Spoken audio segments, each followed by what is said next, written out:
like to welcome the first speaker. He is, second, Mr. Bolaji Lawal.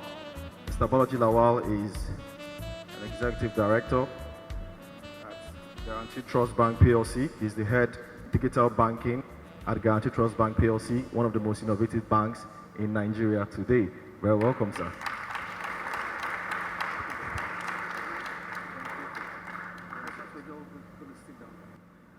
Okay, let me also, so that you're not alone on the stage, so let me switch this up a bit.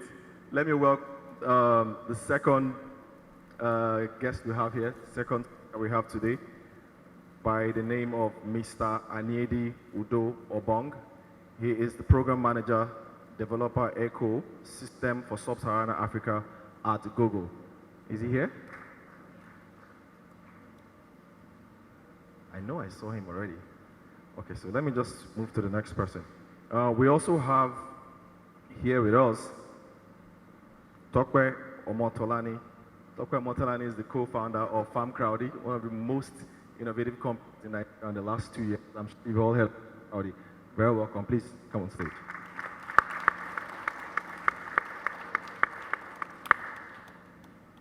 And also have from the media sector, Mr. Steve Babayeko. He's the founder of X3M Ideas, a digital advertising agency in Nigeria, and X3M, a record label in Nigeria. Please, Mr. Steve Babayeko. I know I saw him as well. He will be on stage soon. Okay, Mr. Anyedi Udobong, welcome. All right, so we're going to kick off with Mr. Bolaji Lawal. So go ahead, sir. You have. Okay, good morning, distinguished ladies and gentlemen. So I work with Guarantee Trust Bank, and over the years we've moved from a simple analog institution, and we're trying to be a digital institution. And we see a lot happening within the landscape. From our perspective, looking at our industry, we believe that about 4 or 5 things we should all consider for the future. And I'll start with one. The first one is that regardless of the business that you're in, your business will become a technology-first business. So we no longer see banking today as just strictly banking. We believe that banking is now a technology business. And it's no more about banking per se, and we have to change the culture, the mindset, and the business to ensure that we remain competitive from a technology perspective. So in thinking about whatever we're doing for the future, I think it's important to see that technology will no longer become just an enabler, but will form the core of all that we're doing. So that's the key idea, number one, that I would like to talk about. The second one is that the business is no longer about products. Banking is no longer about products and services again. What we've discovered right now is that banking is now a lifestyle business. And the key to remaining very competitive is to ensure that you build products, services, experiences around the lifestyle of the customer. So a few words become very relevant right now: personalization, contextual marketing, ensuring that you meet the financial and non-financial needs of the customer. So it's no longer about having the best current account. It's no longer about having the best savings account. The customer is not interested in that. The customer is interested in how well you engage and how well you meet their requirements on a day-to-day basis. So that's also very important. Ensuring that your business is not just about products and services, but about lifestyle, and ensuring that you meet the day-to-day lifestyle requirements of your customer. So that's number 2. Number 3 is that there are so many things right now in technology: artificial intelligence, Internet of Things, robotics, bots, and all that. So what's going to happen to all of us? There's something very dangerous, not necessarily dangerous, but impactful. It's called robotics process automation. So what's going to happen in banking is that within the next 5 years, jobs in tellering, in operations, in reconciliation will be eliminated. Because with artificial intelligence, you can create programs to do all that. For example, right now we're building a repertoire for the bots to do customer service, to do reconciliation, to do relationship management. We already have straight-through processing for transfers. We already have straight-through processing for international trade. With blockchain technology, we will do settlements. What's going to happen to the workforce? By the time we scale up automation to a level wherein we're going to have just engineers, data scientists, computer scientists in banking, what's going to happen to half of the workforce today that are in tailoring, in operations, in reconciliation, and all that? So I think there are a lot of technology tools that we have today which will help businesses. On our own part, we're using it to reduce costs. People say Guarantee Trust Bank is a stingy organization, but not necessarily. We are using technology to reduce costs. And technology will displace a particular profile of workers within Nigeria and worldwide. So in terms of ideas for the future, it says that I think the key thing for Nigeria to think about today is that STEM will determine the competitiveness of this country and every sector. STEM in terms of science, technology, engineering, mathematics. We need to ensure that even banking will be driven by STEM. So we're not going to have a lot of roles for accountants, we're not going to have a lot of roles for lawyers, for people that do history, education. I mean, all the liberals and art sciences may not drive competitiveness for the future. Now, if that is it, do we have a national strategy for STEM? Do we have an industry strategy for STEM? As we're displacing jobs, is there a conscious effort to retool and to build a new form of competitiveness for the country and for the respective industries? I think as thought leaders, we should all begin to think about this. Because worldwide right now, the skill sets we have cannot take us further. And that's why you have a lot of the unemployment. If we begin to see how, as a sector, banking, we develop STEM in Nigerian universities so that we address the supply issues, we focus on STEM for competitiveness as an industry, and for the nation itself, we also focus on STEM. I believe that we will do a lot better as we proceed as a country. And the business models keep changing.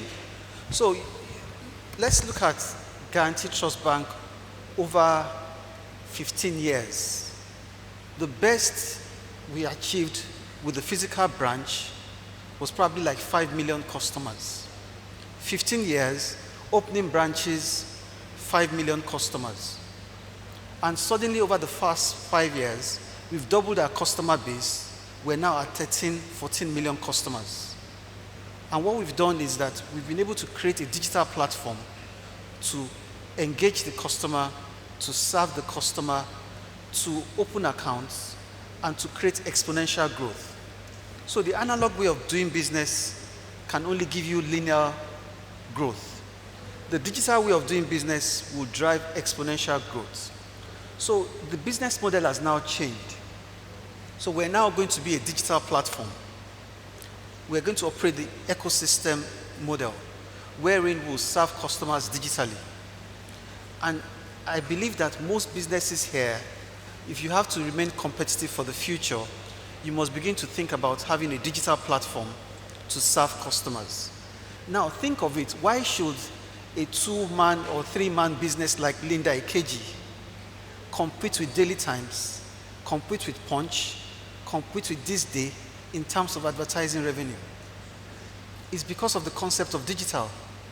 So if you look at your various businesses, digital can help you transform your business. It can help you reignite engagement and passion, and it can drive sustainability for the future. So there are 3 or 4 emerging business models. One is a digital platform. The second one, which is a bit dangerous, is to remain a niche player in whatever sector that you're in. The third one is to ensure that you provide the lowest cost, regardless of your business. And the fourth one is that you can become a financial conglomerate. So in banking, for example, there's a digital platform which we're trying to become. There's the niche player which some boutique investment houses are looking at. There's the low-cost provider, which again we're also looking at in terms of our business strategy. Then the concept of a financial conglomerate is what you find with businesses like Stanbic and First Bank. Again, everything is dynamic. But what I would like us to think about is that there are a couple of things coming up. Fintechs, APIs, open platforms. They're probably going to remain forever. But what we have to look at is how can we use it to engage and enhance competitiveness for banking, financial services, and even Nigeria. So we're exploring something new in Nigeria, in Guaranty Trust Bank, called white label banking. We have a sandbox, we have an API, we would expose it to fintechs, we would expose it to telcos, we would expose it to our competitors, and we'll get them to run banking services using our platform. Again, it's all about using technology. So the future is going to be technology driven. I know I have like, is it 2 minutes or 10 minutes? But what I would like us to close with is that today, if I need to talk to people here, I would have to talk to you guys with a company in San Francisco. If I need to find out the next location in Lagos, or I need to travel to Ibadan, I don't know anywhere there, I would look for where I'm going through a company in San Francisco. If I need to engage Nigerians, Nigerian government, I will engage Nigerians through a few companies in San Francisco. If I need to market a product, I will need to market that product through a few companies in San Francisco. There's nothing bad about it. But what is bad about it is that we're all just moving. There's no national strategy for digital. There's no national strategy for the use of data. There's no national strategy to monetize Nigerian assets in terms of data. And we're moving into this world like a roller coaster. We're all embracing technology. If I need to find out where you live, where you stay for 6 months every night, I can get it through a company in San Francisco. So the entire national assets, national database, value, marketing, and everything that we can monetize for value does not reside within Nigeria. If we're going to drive competitiveness for the future, we have to focus on STEM, we have to study this digital, but we have to monetize it for Nigeria's good. And it can create employment. So in all that we're thinking about, we're transferring value outside Nigeria. We're not maintaining value within Nigeria for competitiveness. I think those are a few thoughts. I really don't want to bore you, but we really have to think about this future very well, because the present, we're struggling. We're struggling in terms of national competitiveness. We're struggling in terms of value. We're struggling in terms of finding businesses that would strengthen the country. Digital presents the solution, but the how is the problem. We've not articulated the how for Nigeria. And I think as thought leaders, we must begin to think about it very well as we move forward. Thank you.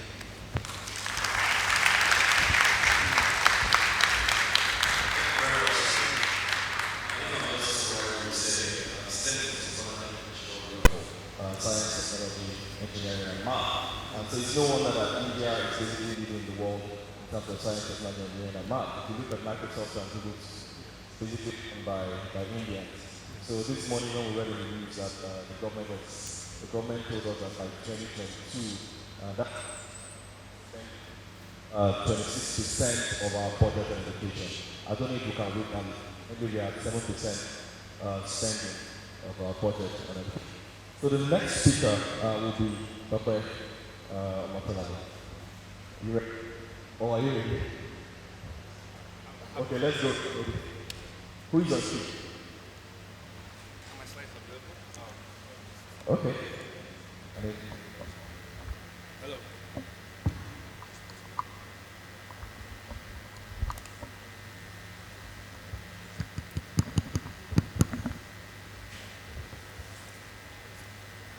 Good morning, everyone. So, my name, as Sister said, is Amidi Dobong. I currently work as the program manager of the developer ecosystem at Google, covering Sub-Saharan Africa. So, I think you sort of like set the stage very well. Your thesis is on point. And of course, from the experience you guys have at Guarantee Trust Bank, there's no doubt that you're saying this is from the position of, really understanding what the situation is, what the opportunity is, and what the potential problem is. My idea I'd like to share is about literally rethinking school and work. And I don't know if my slides will come up, but the question I'd like to pose to the audience is, if you didn't have to go to school to get a really good job or build a really successful company and possibly attain financial independence, would you still go to school? If you were sure you would succeed, would you still go to school? School in this context is, I think, just probably tertiary education, and I say this a lot because at times, when I think of the way I talk, grammar, tenses, pluralization, I literally can trace it to a relatively privileged upbringing. I was born to a university lecturer and a school principal, and I grew up on the campus of the University of Ibadan. So I want to think I had pretty much very good basic education at that level. And I think till now, nothing much has changed. Maybe I don't read enough books, but I still defer back to those fundamental lessons when I have to either talk or write a report. With the Silicon Valley kind of San Francisco hype, we hear about people dropping out of school to become billionaires. So there's the Gates. Sometimes people will talk about Larry Access at Google, but they tend not to realize that these guys dropped out of a PhD at Stanford. So it's not the same kind of dropouts that you can relate it to Nigeria. Even Mark Zuckerberg of Facebook was in Harvard, right? And he decided public school was a little bit too slow for him. Next. But the thing is, right now, this is literally where the world is. So I think earlier this year we saw this headline, and it caused a lot of debate that companies like this, some of the most exciting, we talked about them being billionaires, really don't care if you have a degree or not. That doesn't cheapen your degree. That doesn't say you should go study computer science, because in the long run, those are like the highest paying and the most valuable jobs. But what you study in school, most times is not the most reflective indicator of how well you succeed. And probably for 60, 70, 80, 99% of the room in here, you're probably not working in the sector that you studied a discipline in university. Am I communicating that clear? I spent 9 years in the University of New York trying to get a first degree.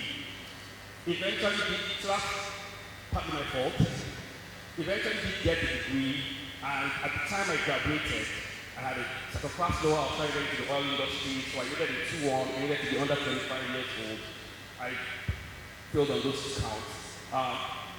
And so I literally struggled all through my career. And, but I think there was a bit of a drive around the information technology sector. Things were really exploding. And even my dissatisfaction with school was at about 2002, 2003 when I just graduated. There was like a GSM revolution in Nigeria. So lots of infrastructure, mobile phones, things are going to change. We were in school and we knew nothing about that revolution. We were being taught nothing about mobile phones. So it occurred to me then that even that boom, school wasn't preparing me for it. Fast forward to now, so I joined Google about 3 years ago, and literally speaking, yeah, I do have experience, but no one has really asked me for my certificate. So this is not like a fable. Probably if they discover that couldn't deliver on some things, they would question a number of those issues. So you submit some things, but I don't think it matters that much. They would probably be more concerned about my NYC, which is a statutory regulation in Nigeria, than my fee. So the thinking really is, how does work or how school change and how we prepare for the future? You gave a perfect example. In fact, people have all sorts of ideas that things like artificial intelligence and machine are going to change the world, people are going to go out of jobs. I think the consensus now is not, at least for those who are leading, the thought leaders in this industry. The jobs won't disappear, but I think the tasks, the work, may disappear, because that's what you can automate. So if you think something like an ATM doesn't render a banker useless. It may threaten a teller, someone who's just paying money, but to do real banking, investment, credits, lending, risk assessment, the ATM is not going to take that job. Now, artificial intelligence will start threatening and become an enabler for things like that, but still there's a human cognition and emotional factor that I don't think is going to be replaced. I think we can skip forward on the slide. So, as a company, you talked about your vision. Google set out to organize world information and make it universally accessible. It has become like a thing we just say these days. But you think of how deep this is and the changes that we've had over the last 20 years in the company. It is phenomenal. It started out as a research project, PhD students working on relatively slow computers. Like the phones we have now are probably more powerful than the servers on which Google was built. And to organize the world's information, I think that's really crazy. If you take that mission into a lot of the verticals Google has gone into, maps, videos, the web, the mobile operating system, search, across all these products, you still see this organize everything, make it universally accessible. To do that, build a lot of infrastructure, and now that infrastructure is sort of being sold as a service. So even the idea of computing is changing, how you buy computing. Next. And then, this is kind of like a scale of infrastructure. So I like to use this as a Google's local area network is this large. And if you're not mistaken, we probably have the most amount of submarine fiber cable than any entity on the planet. We usually give out some of that capacity back to even telcos. You think of those kind of problems, and this is a reflection of the work I do. I work with communities across Africa. And recently we had a summit in Nairobi, and we had to get someone from Nouakchott to Nairobi. It was a 16-hour flight, but this is not the true picture. Next slide. She had to go to Istanbul, next slide, to come to Nairobi. That was the only sensible connection that was affordable. It was so bad that even the person who came from Nouakchott met someone coming from Tunisia in Istanbul, and both of them were coming back to Nairobi.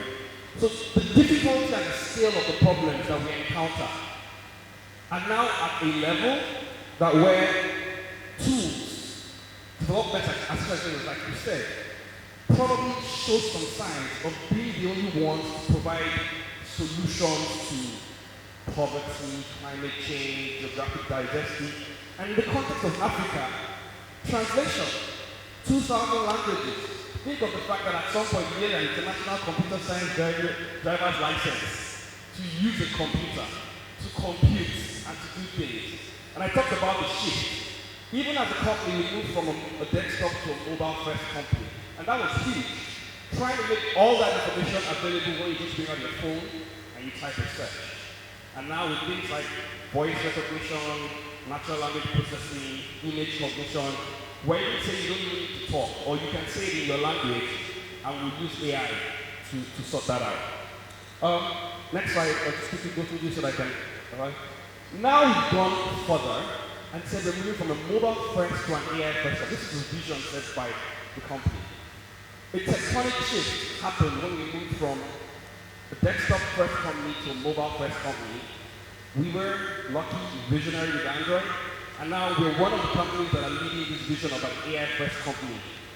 Sometimes people think of AI like this. Next slide, I don't like that picture. But the truth is you already use AI today. In your banking app, I walk up to the ATM and I put my card and it says, do you want to withdraw 15,000 naira? And many times, I actually do just want to withdraw 15,000 naira. And I'm thinking, how does GT Bank know?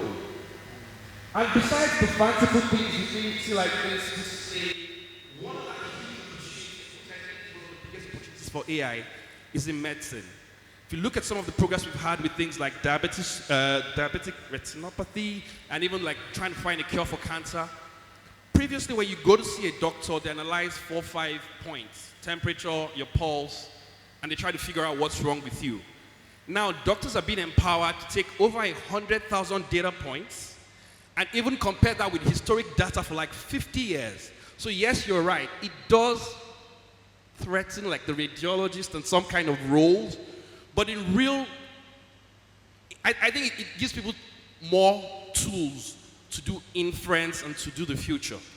So now when people see this kind of smart displays which everyone's talking about and turn off your lights and snap your finger, I don't think that's the biggest opportunity. I think the biggest opportunity is right now in Lagos. Someone can speak pidgin English to his phone and say, where I go find loan where they don't need collateral, and he will get an answer. Or where I go fit put my money, make them carry farm, I will come to get interest.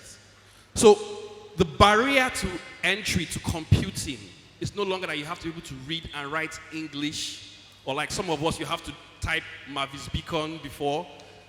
Or I think there are some people in this room that, okay, there are a lot of us, and I'm glad to be part of you, who actually went to school without Google and Wikipedia. I think you deserve a round of applause. So we've lowered the barrier. It's only going to get better. There's a huge potential. And yes, I think these are some of the ideas. And yes, we need a national strategy. Thank you very much. Thanks a lot for that. Just by the way, one of the 10 most innovative ideas was what they call, I think it's called genetic fortune telling. So they said now that you can have a baby born and just give the baby a scorecard, and you can tell the baby whether it's probably going to be a chain smoker, or if it's going to have cancer, or it's going to have diabetes, and then you can start now to cure it. So it's an amazing world we live in. So, all right, so we're going to go right away to our next speaker. Just by the way, it's just 10 minutes. I think we've been keeping to time. We're going to try as much as possible to leave here by 12 on the dot. So we'll have Tokwe Montolani as the next speaker.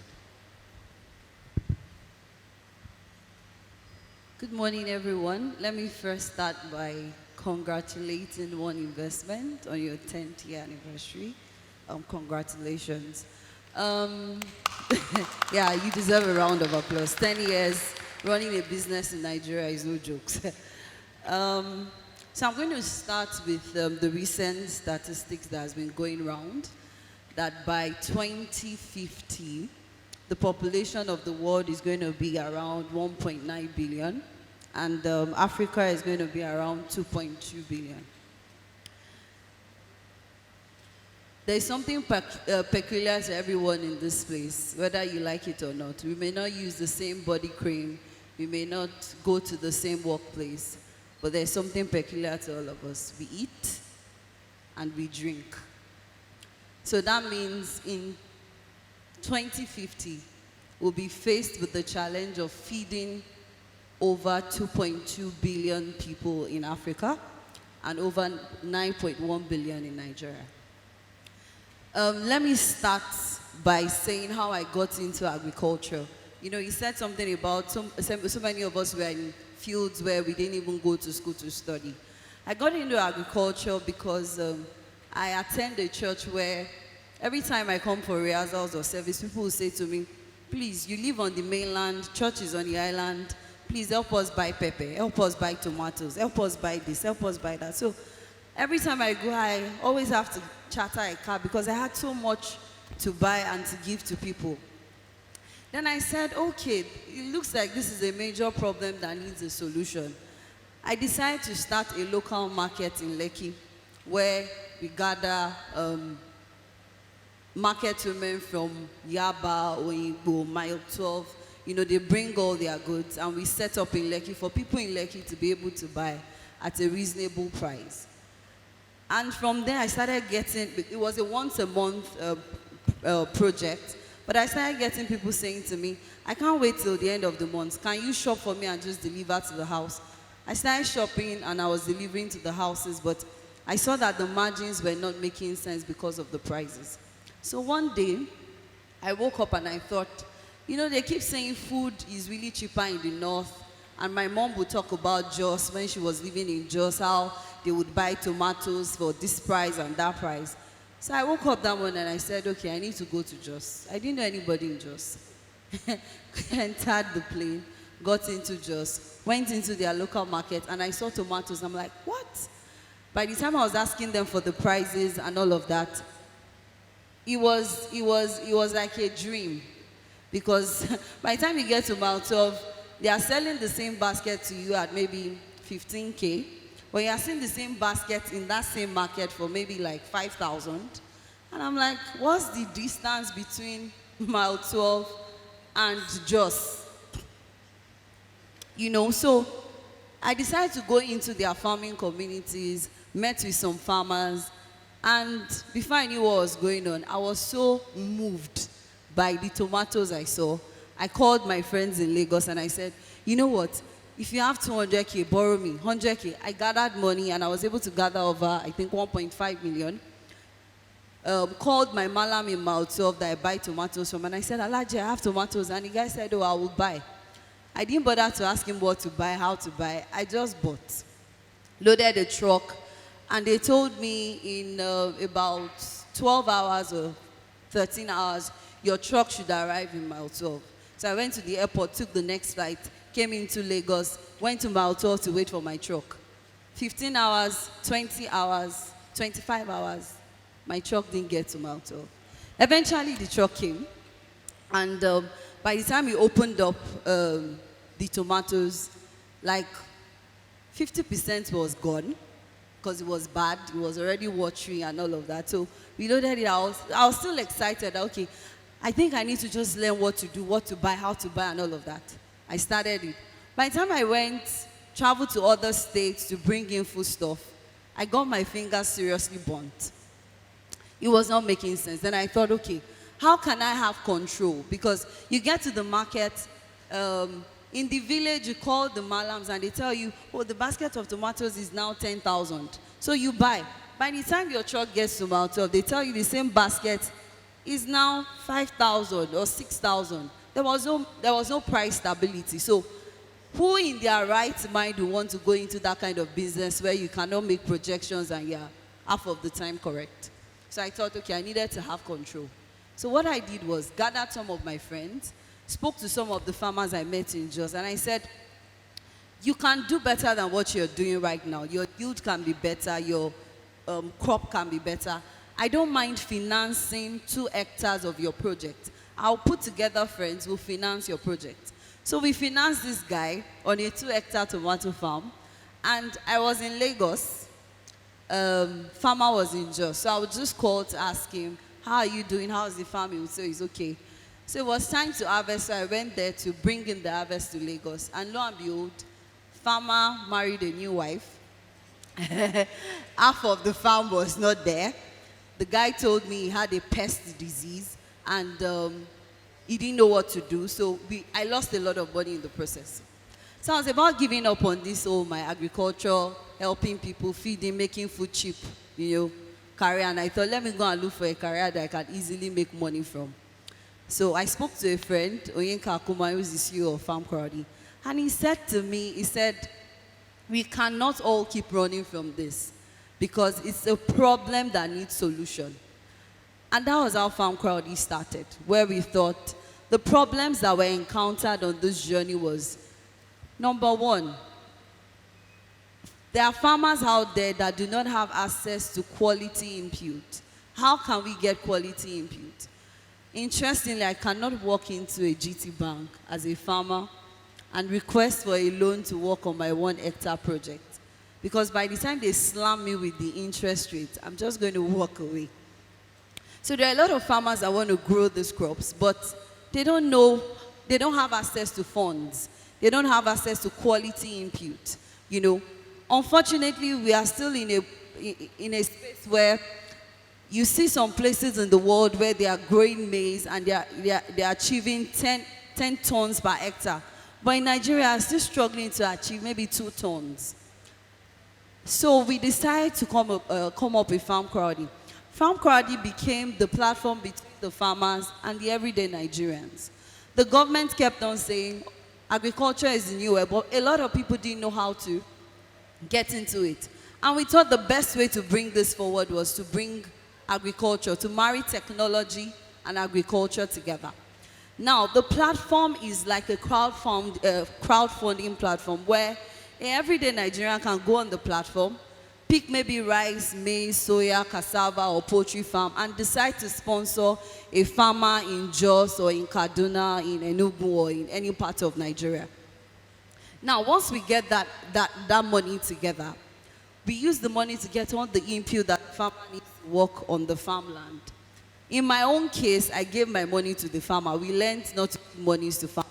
So what we had to do was, we get all the inputs that they would require to work on the farm. Then we have our people live in those communities with these farmers to ensure that they do what they are meant to do. Then we partnered with other companies like the tractor service companies. We partnered with other companies that can train the farmers on the best agronomic practices and all of that. But trust me, we've done 2 years and we've been able to raise over 1.5 billion naira on that platform from everyday Nigerians sponsoring farmers, and we've been able to work with over 7,000 farmers. But the reality of it is, by 2050, our contribution to that whole feeding the 2.2 billion people in Africa will count for little. It's so interesting that we are still living in a community where a lot of farmers still go into their farms with cutlass and hoes, and it takes them an average of 2-3 days for them to plow an hectare of land before they plow, before they ridge, before they start doing land preparation. And then you go to some communities where in less than an hour, a tractor is able to plow over 10-15 hectares. There are a lot of technologies coming on board, which we have all spoken about from, even in the agricultural sector, you have a lot of people doing agroponics, aeroponics, you know, and all of that, from geosensing to weather forecast to help in planning, to improve seed varieties, to even insurance companies are coming up to the task where we now have yield insurance, we have all of that. But my encouragement really this morning is looking at the theme where Investment One is calling us to innovation and excellence. And this morning I took time to look at the word innovation and excellence, and I discovered that innovation is a continuous stuff. Unfortunately, this country is a fantastic country where we don't believe so much in continuity. That's why we have a lot of businesses that you cannot count a lot of businesses that have existed for 20 years, 30 years, 100 years. Because we start, we enjoy the fun and the excitement of starting a business. Then after 5 years, 10 years, you talk to the CEOs and they tell you, we are doing something else now. We are doing another business now because it's a quick turnaround or quick money-making business. But I discovered that innovation is not a one-stop gap where you start, you finish. It has to be continuous. It has to be something we do consistently. Then excellence is not something you arrive at. Excellence is a moving target. We can't say because we now have farmers that are achieving 2 hectares, when the whole world, some people are achieving 10 hectares, and we stop at the 2 hectares. I feel there is a lot that different sectors can contribute into the agricultural sector when we come together to collaborate and to make this easier for the everyday farmer. And I believe that if we can do this, in the next 5-10 years, it will be exciting to see farmers driving tractors. It will be exciting to see farmers using their mobile phones to detect what disease or what plague is about to happen, or to even check the weather forecast to know when to plant, how to plant, and what not to plant. And I believe we'll get there soon, one day at a time. But it's a call for everyone interested here to stay and be committed to the cause and not give up because it's not a quick money spinning industry. Thank you. Thanks. Thank you very much. It was interesting you talked about the story of going to Jos for tomato. I had a friend who doing his NYSC, he went to Jos and also discovered, this was several years ago, and then he bought a trailer load of tomatoes and then brought it to Benin, and then brought plantain and yam, got plantain and yam into the truck in Benin, and then took it to Jos to sell. So he was basically doing that for like 2-3 months, and he made a lot of money. But you know why he had to stop? For him to make that money, he was on those trucks. So, so he was almost dying. So he said, look, man, I can't continue. So he stopped the business, took all his money, and traveled abroad. All right, ladies and gentlemen, I hope we're enjoying this so far. We have next speaker, Steve Babayeko. He's quintessential. I'm sure if you know him very well, you can't ever miss him. Thank you very much. So let's give it. Thank you very much. Thank you so much. And happy 10th anniversary to Investment One. I don't know if it's because it's the 10th anniversary, that's why we have 10 minutes to speak. But I will jump straight into it. You know, the topic is actually, I find very fascinating because of the time we live in. Most of the old and new age religion would talk about apocalypse. I would talk about techpocalypse. It's something I coined a couple of years ago when I realized that honestly some of the changes that are happening and are about to happen are going to shift everything we thought we knew about living, about working, and about just generally existing on this good old planet. Extreme Ideas is a communication agency. We turned 6 this year. And just to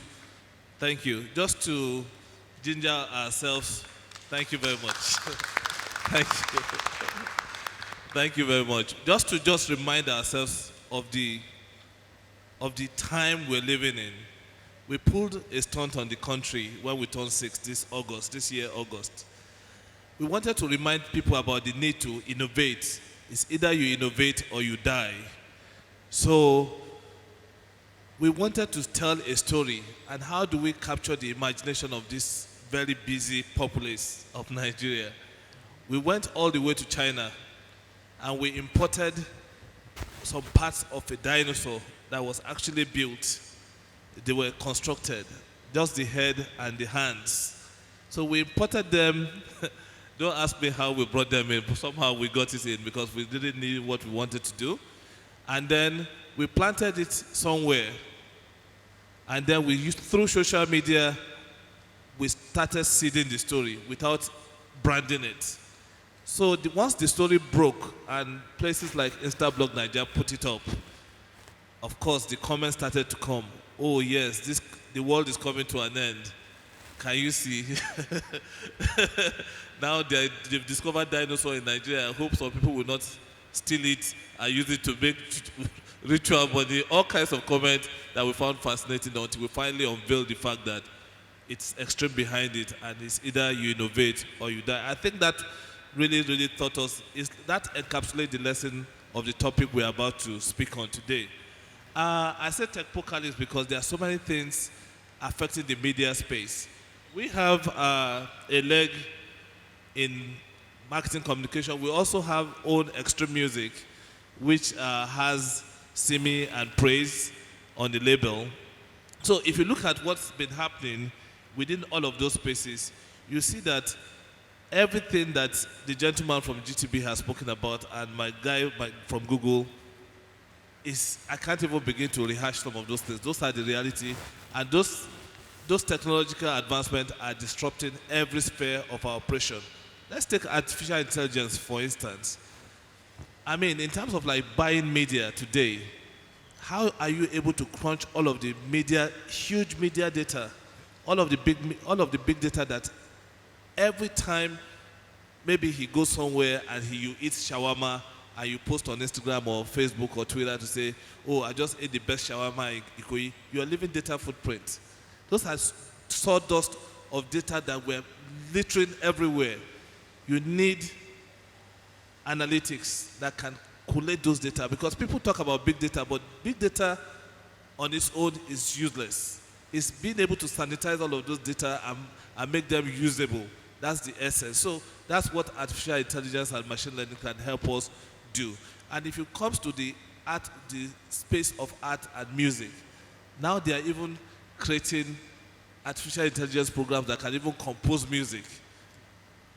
You know, so a lot is going to happen that will take on our imagination in the future.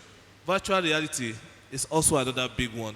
It's actually a very big platform. When Mark Zuckerberg bought Oculus Rift in maybe 2014, he paid $2 billion for it. And they asked him why. He said, virtual reality may be the next big social media platform. It could be a platform on its own. And I'll give you an example. You know, they've been talking about, oh, soldiers being killed in the Northeast. Just imagine, and most of us, we don't see the headline past the data. Oh, 100 soldiers died, 1,000 soldiers died. Imagine a virtual reality system that can put you in that Sambisa forest and make you experience what they are going through. What kind of change will that do to us as a people? So let's get ready for it. That future is almost here. Cryptocurrency, that's also another big one. The future of currency, because if you look at it, some people will tell you the issue of currency is actually a scam, because they used to tell you, oh, money is backed up by gold. We know that that is not the case today. I don't even want to go into that because that's a totally different subject entirely. But with all of the whole Bitcoin coming in and all the other cryptocurrency coming in, and with all of the whole technology that can help you do that, now people are beginning to say, and let's use music as an example. For 1 million stream, Spotify is going to pay you like between $7,000 to $9,000 for 1 million stream of your music on Spotify. And most artists are saying this is also a scam. How am I getting so paid? Because there are so many middlemen in between. Now people are thinking, is it possible? Is the time going to come when I can put Simi's music and turn it into a cryptocurrency that becomes a means of exchange and cut out the middlemen and be able to get the top end value for my money? That time is going to come. Let's get prepared for it. Again, because my friend from Google is here, I'm not going to talk about Google, but I talk about FANG. Okay? FANG and us. FANG is the Facebook, Apple, Amazon, Netflix, and Google. If some people want to be on charity table, they'll say these are the new antichrists. Okay? But for people like me who also want to embrace technology, and because my friend from Google is here, I'll also be a very bit kind and nice today. But these people are going to change our life.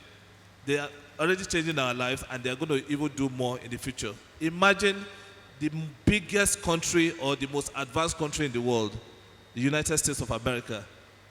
Between 2016 and now, they are still battling to figure out what the Russians did to them to change the result of their election.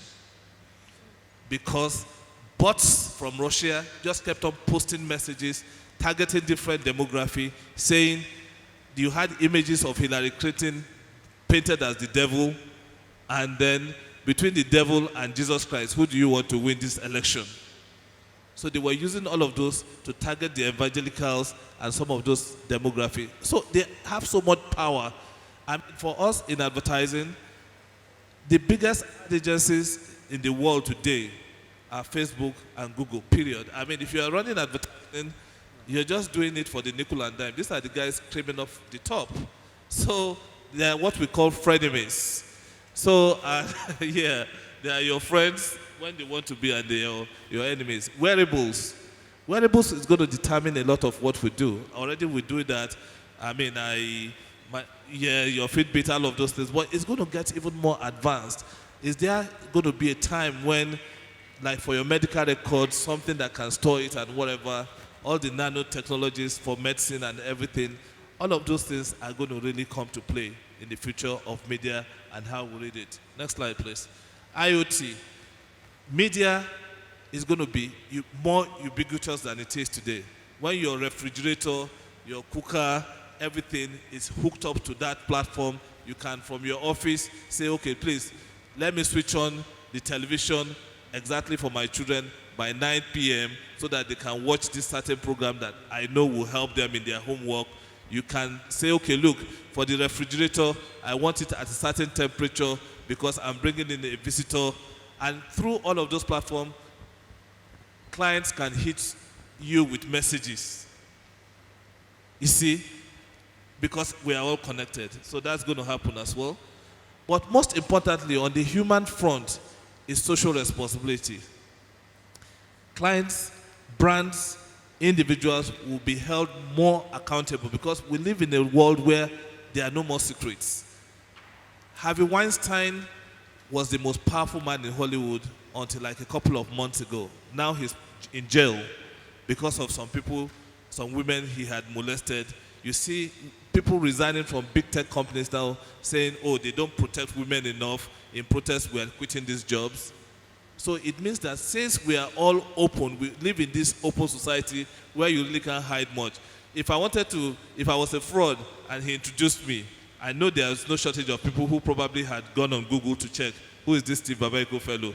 And if I have a prison record, of course, lo and behold, it will be popping up right on your hands. Right? So we live in this open system where nothing is going to be hidden, and being responsible is important. Shared economy. Shared economy means that at some point, right now, BMW is already experimenting to say, you really don't have to own a car. You don't have to buy a car. It's waste of space. It's waste of resources. And we have a pool of cars that you can just call and get the kind of car you want and drive and live. Driverless cars are coming. It means that, let's take, for example, I have a grill machine that I use only once in 2 months. Why do I want to keep it? So it means that somebody living in Jeshatedo can order a grill machine from somebody who is not using it, and the driverless car can go there, pick it up, and bring it, you use it, you return it. So we're going to be living in all of this shared economy, and that has dimension for how we live. So the future is definitely calling. The future is never going to be the same. But one thing I'll leave you with, though, we talk about this tech, and it looks like it's really scary. Tech will come, tech will go. Media will come, media will go. But the only thing I promise you that is going to endure is the creativity of mankind. And if you keep that, we'll all be winners. Thank you. Incredible. I like that you said if we don't innovate, then we die. Recently, I was reading on Metrics as well that there's some guy who is looking to introduce a blockchain technology that would disrupt stockbrokers. So my stockbroker friends called and said, waiting be this. Are you saying I'm not going to have a job next year? So, I mean, the blockchain technology is probably one of the most revolutionary things that has happened in the last couple of years. Without much ado, we have with us, finally, Dr. Tokunbo Ali. Please come on stage, sir. Dr. Tokunbo Ali is the group head, medical services, AXA. Thank you very much. So you're next. Thank you very much. My apologies for coming in late. I was stuck in traffic coming out of the mainland. Hopefully. Thank you. Slide. Let me first and foremost congratulate Investment One on their 10 years anniversary. It's a very, very big achievement, especially in a country like Nigeria, where it's very, very tough to do business. Today I'm going to be talking about the ideas shaping the future of healthcare. I'll quickly run through my content. I'm going to be talking about the healthcare space, how our systems run, our collective concern. So where do we see opportunities? Where can we play? Where can we invest? Where can the tech guys come in and show some lights, some facts that I think about. And also, it's very interesting that as I sat there listening to some of the speakers, it all seems like everything is coming together. You know, tech, talk about the wearables, talking about, I mean, it's as if everything is coming together to one central spot. So since we have only 10 minutes, I thought I was going to get a bit more time, but I'll quickly run through it. Today, every single one of us in this room, at a point in time, would have purchased a healthcare service, either for us, loved ones, or our children. You know, everybody has touched healthcare at one point in time. Like many other sectors, the healthcare is going through a period of rapid change. So we're talking about technologies, about the wearables, the Fitbits. Advancements in these technologies as well have also left us changing the way we prevent, cure, and diagnose illness.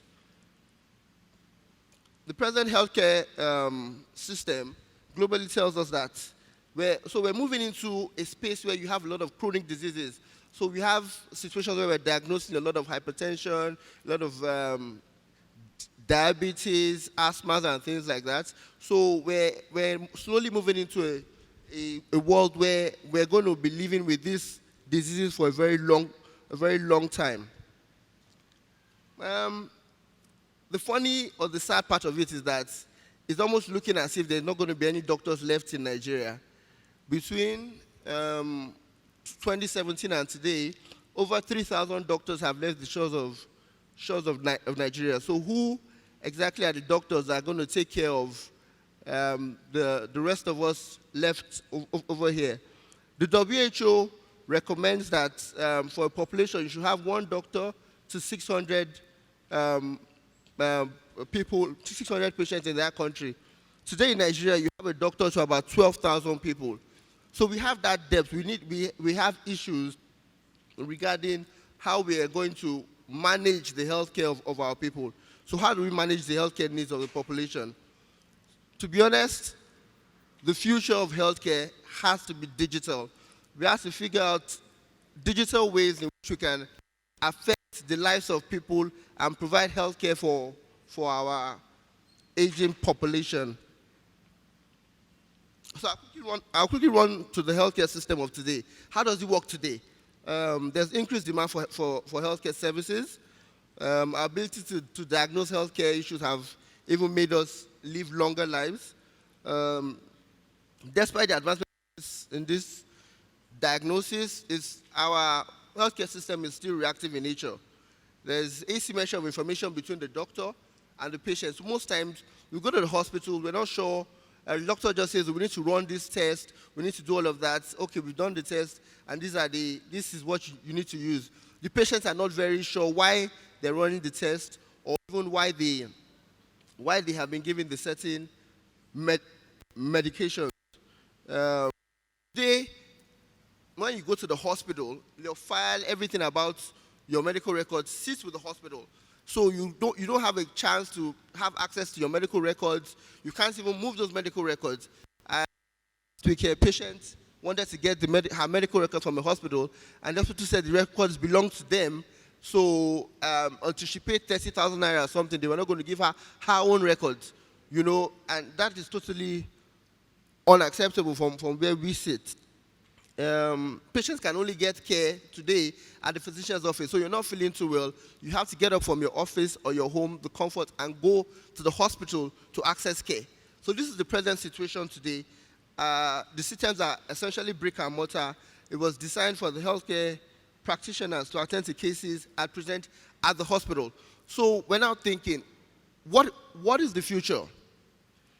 What ideas are shaping the future? Is it possible for us to sit down at the comfort of our offices and homes and see a doctor online, virtually? You know, you could just log on, and the doctor has access to all the information that he will get. Your pulse, your BP, your temperature, your blood sugar levels. If he can have access to those information from the comfort of your own office while he's in his virtual office somewhere in any part of the globe. It doesn't have to be in Nigeria.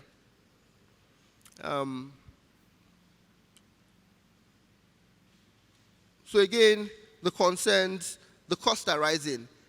In healthcare, in every part of the world, the biggest concern is cost.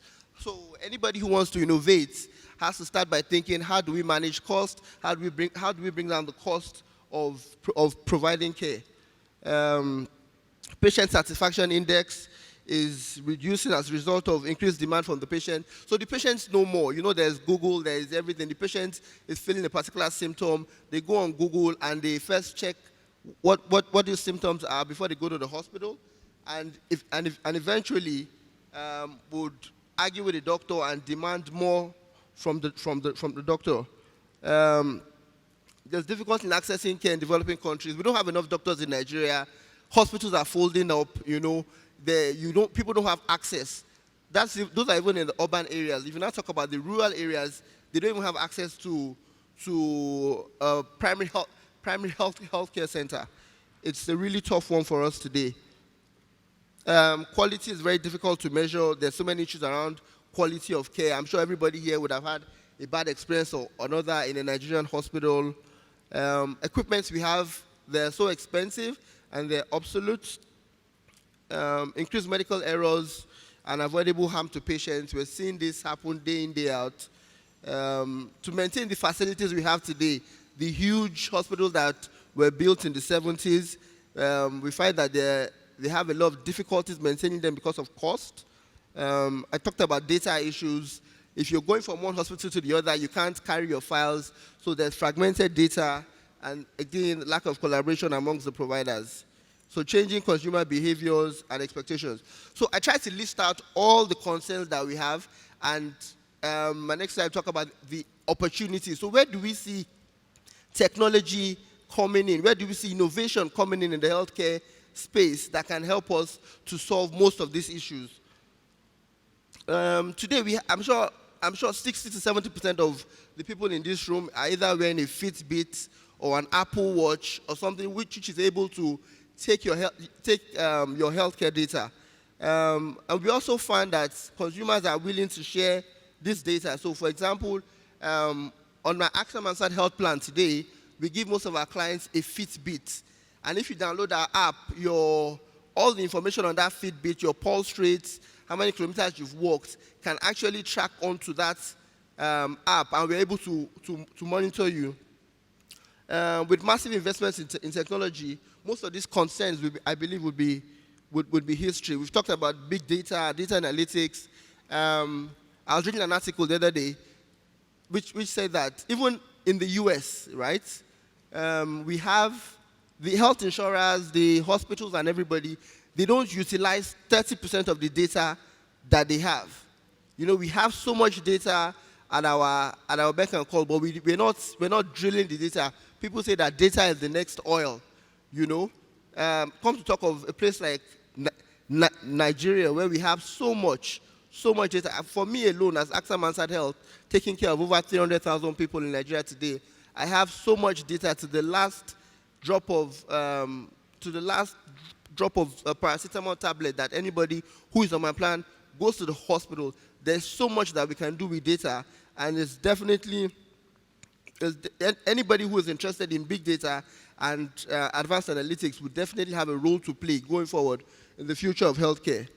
Machine learning, you know, like he also mentioned earlier, there's so many things that we can do. There are chatbots that can help take care of customer service issues in healthcare, people calling the hospital, people needing to make diagnosis. You don't necessarily need, like I said, we don't have enough doctors in Nigeria. So if we had somebody or a group of people who is ready to invest heavily in that part of tech, we can create artificially intelligent robots that will be able to diagnose and treat medical issues. And this can actually take us to the hinterlands and the rural parts of Nigeria and move our healthcare needs in the right direction. Artificial intelligence, we're talking about the same thing. There's so much that can be done. I mean, if there's any sector in Nigeria today that is lacking the technology need, and the honest truth about it is that technology would take our healthcare industry really to the next level. Providing faster and cheaper means to diagnose ailments. That's what I spoke about earlier. So, more on the opportunities. So we need people who can design new business models. Like I said, cost is the most important. I mean, cost is what has driven healthcare nuts over the years and in every part of the world, from the US to the UK to down here to Africa. Even in Nigeria, we're suffering with healthcare costs. So people are ready to invest in new business models that can manage cost, create efficiency, and automate systems. So like I said earlier on, if we have technology that is able to see patients in as much patients as possible over a certain period of time, you'll be able to manage the cost as much as possible. Telemedicine. A lot of people have started going on this path. Telemedicine, I believe, is the future. It is the only way that we can continue to cover as many Nigerians as possible. We're all seeking universal health coverage. I think if patients and doctors are able to see, if patients are able to see doctors from the comfort of their homes or offices, and most of these parameters can be met, we definitely will be moving the needle in the right direction. Cloud-based solutions. So like I spoke about the medical records seated in a hospital, a brick-and-mortar hospital somewhere. If we have solutions out there, IT solutions, where patients' medical records can be securely, like I said, because medical records are very sensitive, so we must ensure that they can be securely kept in the clouds, and the patient can give access to whoever physician in any part of Nigeria who needs to see them. Will definitely go a long way as well. Use artificial intelligence and machine learning to train healthcare workers and provide care to patients in very remote locations. Wearable devices, I cannot overemphasize the importance or use of wearable devices. Apple just recently launched the Apple Watch 4, which can take ECGs. This watch would sit on your hand and read ECGs for you almost every day, meaning that you'd be able to detect a heart attack 6 months to 1 year before it happens. So just by wearing the watch, the moment your ECG seems to go funny, it sends a signal to the cloud, and Apple or your doctor can actually access it and ask you to come in at least 3 to 6 months before a heart attack happens. The day I saw or realized or heard that the Apple Watch could actually do that, I was shocked to my tea. So it's very, very interesting times for us. It's very interesting times for us in the market today. Some facts out there. Okay, I'm rushing. Sorry. So the big tech players are coming into the industry. I heard when he talked about FANG, Facebook, Apple, and Co. The other day, Amazon, Berkshire Hathaway, and JP Morgan, they announced a healthcare venture. We don't even know what it is about yet. They just announced that they're coming together. They've appointed a CEO who's one of the biggest names in medical care in the US. Amazon bought the pill pack company. Apple launched the Apple Watch 4. Facebook has begun mental health counseling. So these big guys who have taken over advertising, taken over every sector, are coming into health, and they're coming in a big way. So it's very interesting that each of them have actually come together and are doing things regarding health. So it shows that it is really important that anybody who is ready to invest or innovate in the future of healthcare is about the best time to start now. Next slide, please.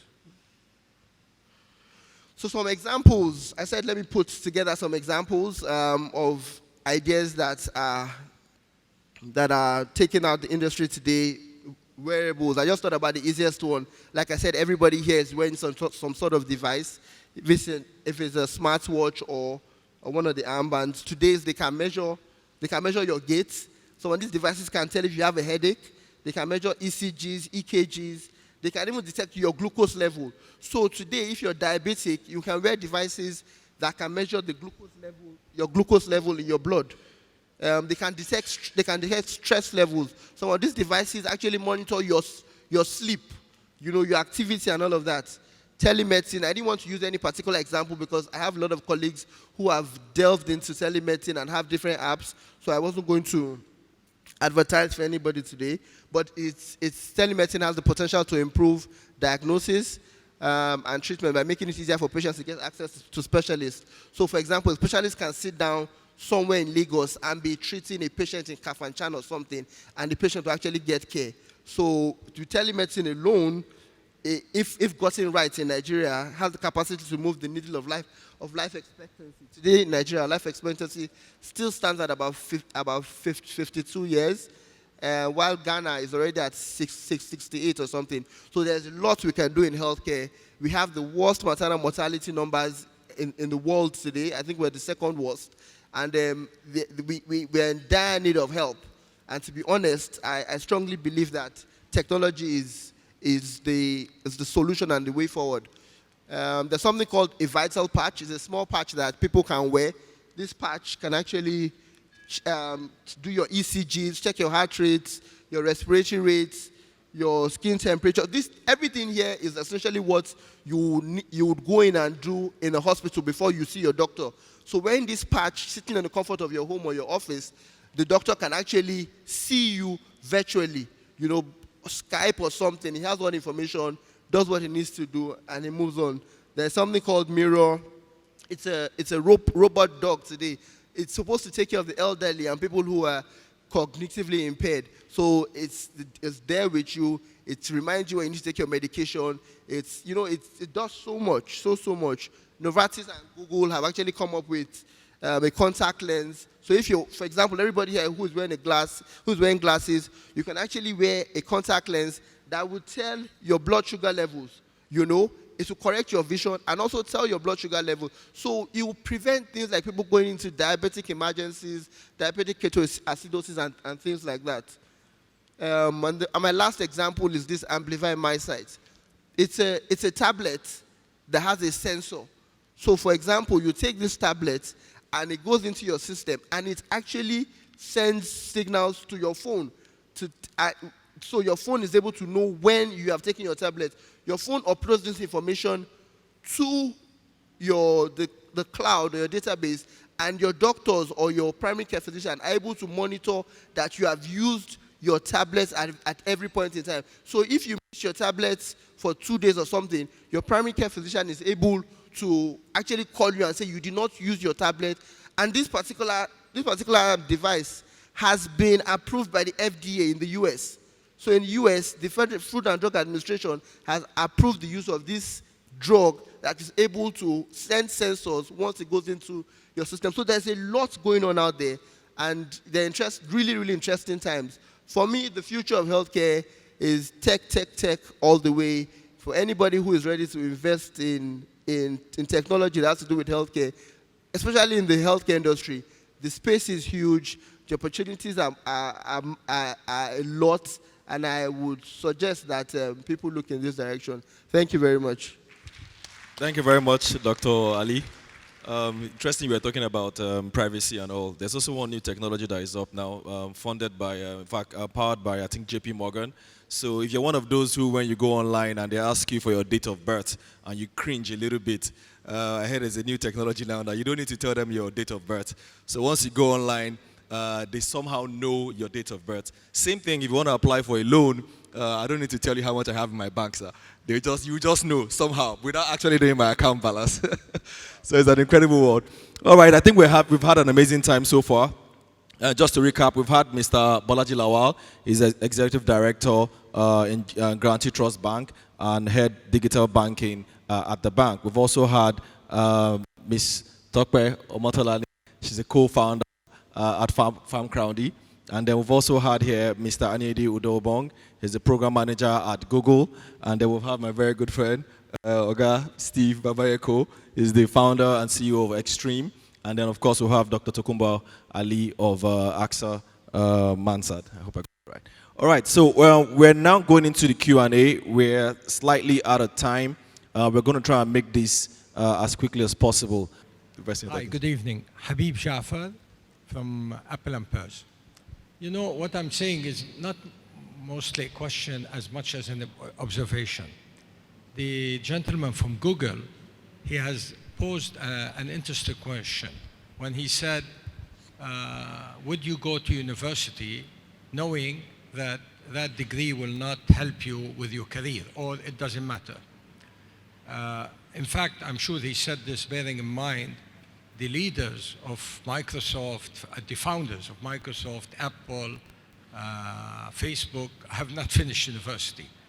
However, my question is, don't you feel by studying less humanities and studying less cultural studies and studying more technology and focusing more on technology, we are creating monsters in human beings?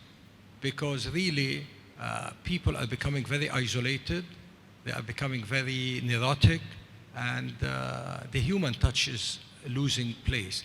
Especially, this can be seen mostly in America, yani with the sometimes people going in school, shooting people, because you know they are obsessed with this virtual world that they have created. Thank you.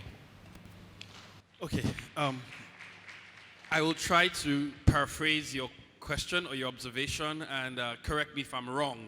I didn't hear very clearly. But you said that because of technology, people are becoming more neurotic. So like things like going to school are very social and very connected. And then when you start removing those sort of social and human elements and being too tech focused, and people are getting kind of like addicted to their phones and spending so much screen time, this is sort of like spelling doom for humankind. It's kind of like that's the, I think that's a very valid observation.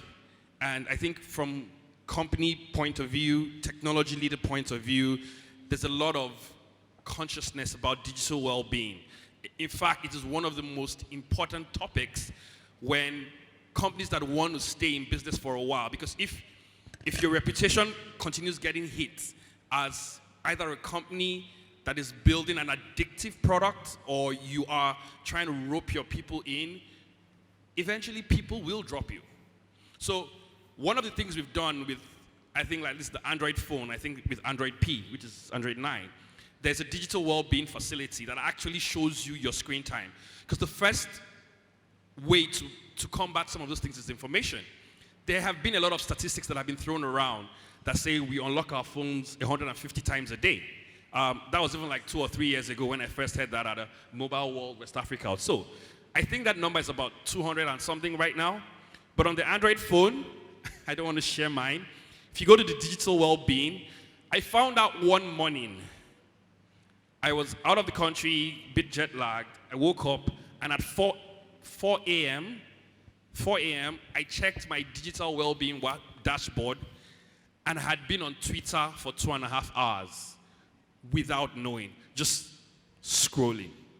So when I talk about the sort of concepts or the kind of careers that become much more important, psychology, sociology, therapy. So you're moving, the future of jobs or the future of work moves away from tasks. You talked about like agriculture. The task or the responsibility is not how many hours you will till the ground.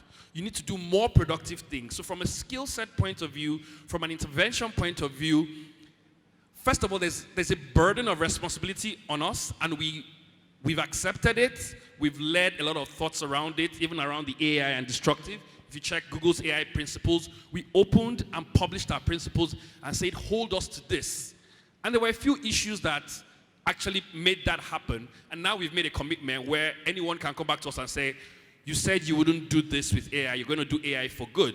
For that reason, these are the principles you published. So there's a lot of consciousness around digital well-being. There are lots of tools that are coming up. Things like the Fitbits and things tell you more about this information. I'm not sure I've properly answered your question, but I think it just clearly shows like the paradigm shift that needs to occur, even in our consciousness and our thinking, about how to deal with some of the problems. If I give a direct reference, most of the transformative revolutions or tools or things that have happened, fire, right? Airplanes, they have been potentially very destructive. In fact, there have been accidents. What mankind has done with every revolution is learn, is first of all accept what those issues are, the microphone there, and then learn to tame them. We've learned to deal with fire so that we can cook, right? You've tamed fire so that you can cook with it. You can light a rocket. But fire is absolutely dangerous. There are wildfires burn all over the world. And if there's an issue with the building, fire is dangerous. So I think those who are responsible right now look at things like tech and AI from that point of view. I think slightly above my pay grade. But they've accepted that responsibility and they're collectively dealing with it. Thank you very much. Next question, please.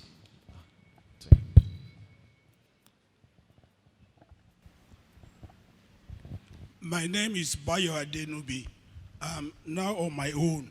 I used to work for the Chartered Institute of Bankers of Nigeria some years back. My comment, I'm going to make two comments. I hope can later comment on them. It's also to the Google guy. My fear is that when you say school is not forward looking enough, you're right. I don't think any school, even the best universities, ever aimed at teaching you everything. In fact, in my time, if you have a BA, they say begin again. If you have a BSc, you begin to research. So I think we should be very careful about running down the school. That my experience is you have to be very well educated before you can say you don't need the school anymore. Some 40 years ago, there was a move, I was teaching then, about de-schooling. People not going to school 40 years ago. And now they're still going to school. You should just find a way of making school more relevant. I hope you can comment on that later. My other comment is about is for Bolaji Lawal from GTB. We said virtually you would not need people in the humanities. It's more of engineers and engineers and engineers. Close to what you said. But, well, you also told us there will be the implication for job loss. I think GTB should be very worried about this. There is no welfare package in Nigeria. That's a statement of fact.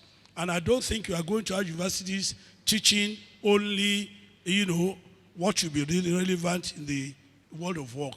My problem is we've got to retrain them. In our generation, we went to school, we read English, we read history, but we ended up as bankers or what have you, because we were trained and trained and retrained. And really, when you talk about the future of IT, I think some of us we should be getting worried and be moving on to out of life, go and die fast as we can, because you don't have any respect. I don't mean you. I'm talking all these people talking about IT. You don't have the regard for the elderly anymore. When I say elderly, I say 60 and above. People of my generation are very comfortable with telephones. I think the banks must have a way of coping with them. Unfortunately, I have contemporaries who are very wealthy, So you can go from 5 million to 15 million in 5 years, but there are some group, not many of them, we've got to take care of. Please look into that as well. I want to thank the organizers of this seminar. It's beautiful out here. Thank you all. Thank you, sir. Thank you very much, sir. You want to respond to any of the commentary? Sir, your points are duly noted. So what we're saying is we have to take care of the present. The present requires that we personalize products and services to meet each segment and cluster. So what we're doing right now is that we've more or less dimensioned the various clusters of customers. There's the digital first, the digital migrants, digital native, and whatever, without going into a lot of detail. So we're trying to see how we can provide personalized, customized service for each segment. And for those that are not digitally active, the face-to-face interaction will still hold. And for the natives, honestly, they don't even want to talk to us. So they really just want interaction via completely digital means. So you're right. Regarding the country, let me try and digress a little. Despite all that I've said, you know, we actually have two nations in one in Nigeria. We have about 100 million adult Nigerians. All that we're talking about today applies to less than 40 million Nigerians. There are about 60 million Nigerians that are completely analog, completely unaware of all this. And the sad thing is that they are the ones that determine the direction of the country. Now, one remark I would like to address everybody's minds to is that if, as corporates, we don't think about social impact, we don't think about how to address the condition, the sustainability and employment of these 60 million, we can't achieve all that we're talking about here. So I think the country has to change in the way that corporates must begin to talk about social impacts. If we cannot take the guys that are about 60 million out of poverty, we can't prosper, we can't grow, we can't survive. And that's the real problem in Nigeria today. It's not about profitability, it's not about growth. It's about how to create a livelihood and growth opportunities for these unemployed, uneducated Nigerians with no clue as per all we're talking about. And how to improve the literacy level. Because it's from education and exposure that the quality of the discourse and the country can get better. So there are lots of problems. But I think in planning for the future for Nigeria, we really have to take into cognizance these 60 million Nigerians that are everywhere outside Lagos and partly in Lagos with no direction. Thank you very much. So, full disclaimer, I didn't say no one should go to school or should stop going to school. I think the topic of my talk was rethinking school. And even right now, I have a daughter who's 11 years old, and as she's going to school, I'm asking myself, is this the way forward? I'm paying in an expensive school at that level, and I'm wondering, I actually sank a little bit into depression when my daughter moved from primary 6 to JS1 because the cost, it was almost like 10x. So, and then if you look at some of the leading thinkers of the world, some of the Jack Ma's and Elon Musk's, if you figure out the way they are training their children, it's so different. Jack Ma now talks about EQ, emotional intelligence, emotional quotient. So, full disclaimer, I'm not saying no one should go to school. I'm still going to school. I will still send my kids to school. But the question is to rethink school. And it's good we have conversations like this. I don't know if you want to say anything about Thank you. I mean, because, you see, as the world keeps changing, we all need to change with it. You know, because if we all stand still where we used to be, the new changes are just going to run us over. So, I mean, while I definitely will second this motion to say, yes, do go to school, but we are in the age of just being able to analyze and question everything. And if we're able to probe things further, even in our politics in this country, believe me, before we know it, we will change this country better than it is today. So the reality of education in Nigeria, interestingly, is not a good one. And I'll tell you for a fact, I remember when we were trying to hire a technical field specialist for our crop farms. And we went through series of interviews. Like, I'm not exaggerating, over hundreds of interviews that people came in with degrees. They have first degree, they have second degree, but they cannot properly articulate how to even improve on what they've learned. So it's so interesting that our educational system is not growing as the economy, as the world is growing. We are still using curriculums from God knows how many years. I remember when I was doing a course and the lecturer would come in front of the class and just dictate his notes to us and we write. And I'm like, I'm scared of my kids studying in this kind of school. But they are meant to be the best schools in Nigeria, unfortunately. So I feel it's, as much as we are talking about innovation, technology, our educational system needs to rise up to that occasion. Because you see a lot of young kids right now telling you things that you are like, what's happening here? And even their teachers cannot meet up. And these are things they learn on TV, they learn on radio, they learn on the internet. But our educational system is just like a whole world apart. So I feel it's a call for our educational system to step up to this responsibility. Thank you. Thank you very much. Just to chip in, I think that, you know, more like I don't want to say that, you know, we shouldn't go to school. I think it's more like the way we educate ourselves should be different now. Apart from just going to school, you can actually educate yourself by, you know, with your mobile phone. I mean, I think there's a lot of tools around us these days that you can educate yourself with. So I think we'll just take 2 more questions. Yeah. Okay. Please go ahead. Thank you very much. My name is Nduka Dike. I like to start on a note of appreciation of Investment One for this which they have started. And I believe that if every corporate who has benefited from this economy takes this type of initiative, it will go a long way. It's thrown up a lot of concerns. The concerns about tech colonization. Everything we think we know and have in tech is being steered from somewhere else.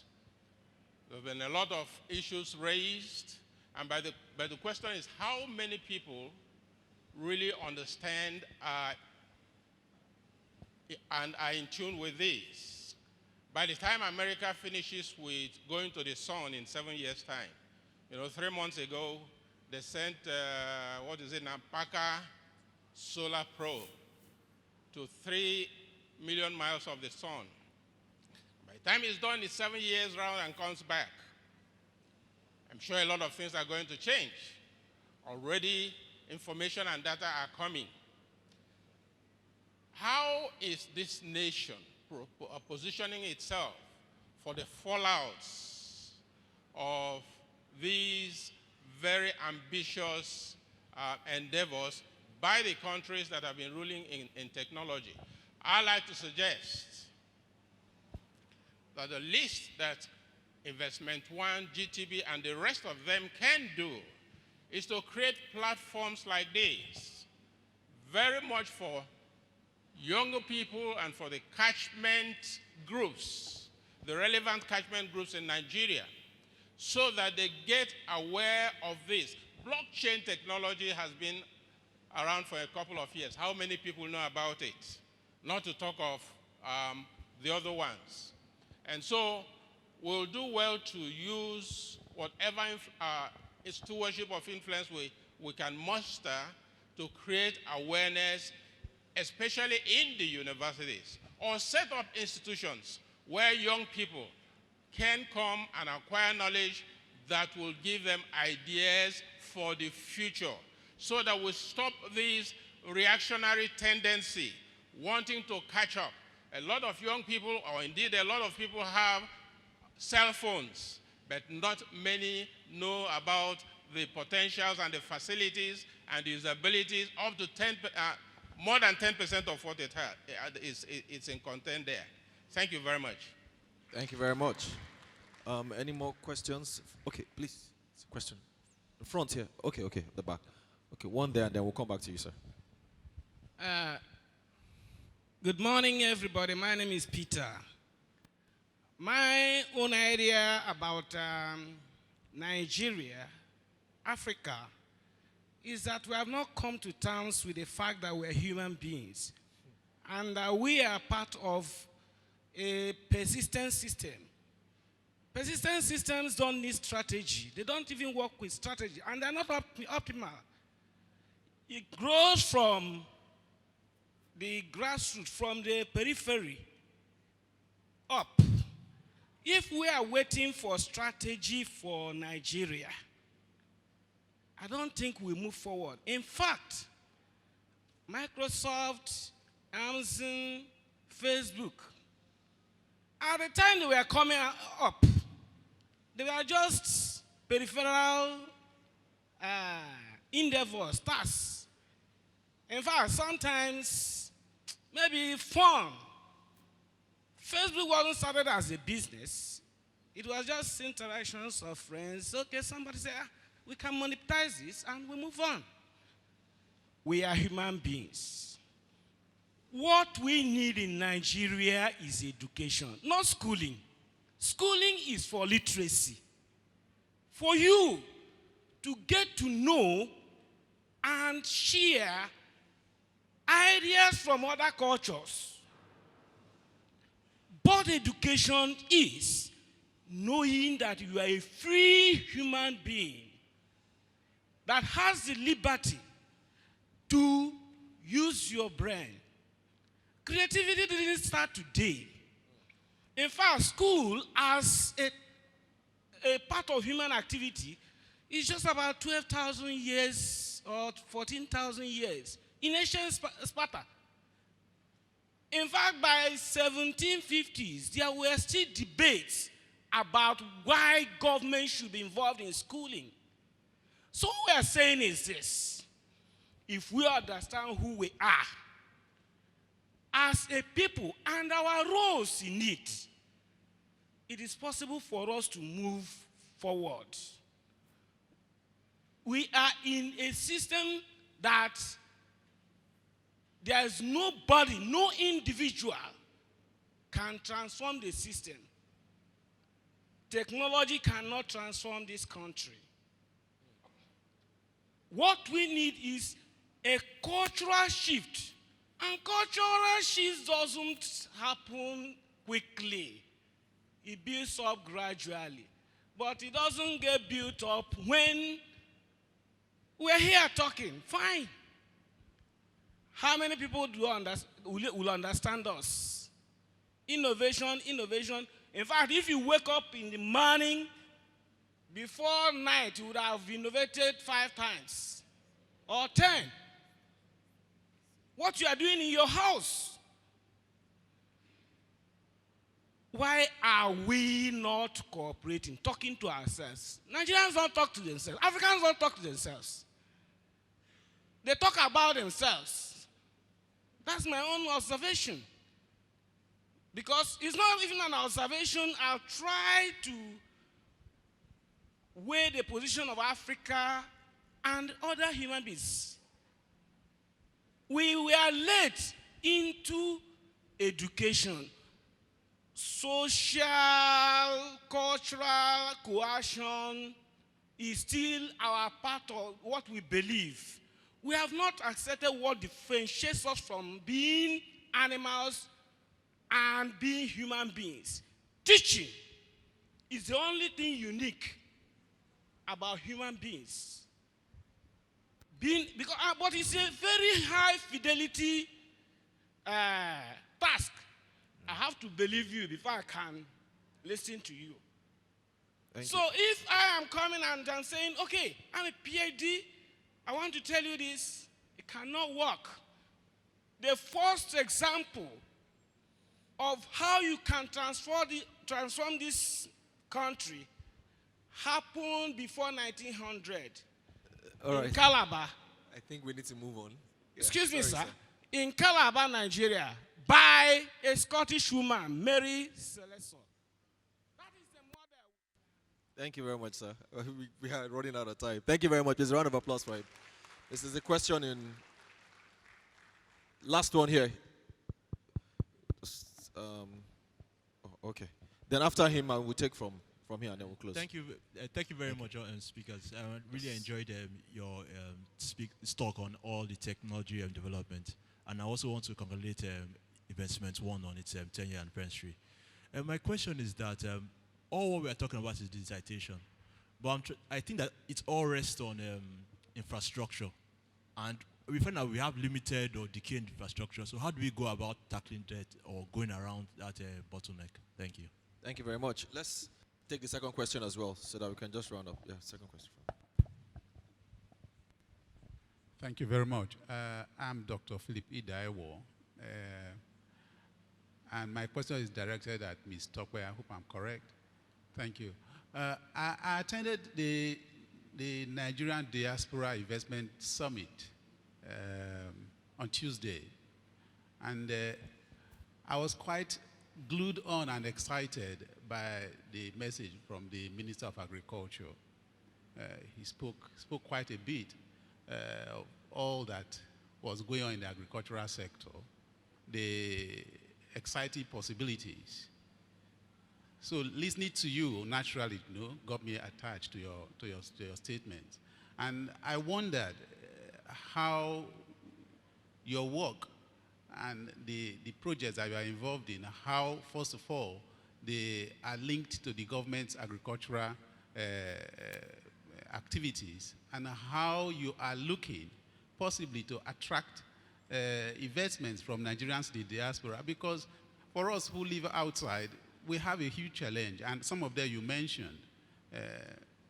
You want to get involved in activities going on here on whatever business platforms, but usually you get duped, or you get cheated, or you don't understand what is going on because you've been out for so long.